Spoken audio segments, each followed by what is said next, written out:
بسم الله توكلت على الله والصلاة والسلام على نبينا محمد. السلام عليكم المتتبعين الاعزاء ديالي، كنتمنى ان شاء الله تكونوا بخير وعلى خير، ويلقاكم هذا الفيديو ان شاء الله باتم الصحه والعافيه، ومبروك عواشركم. اليوم ان شاء الله غنقدم لكم كوفيتي الفريز او مربى الفراوله.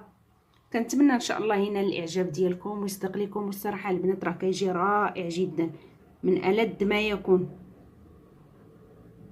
كما كتشوفوا معايا راه تبارك الله راه خرج ليا كميه لا باس بها.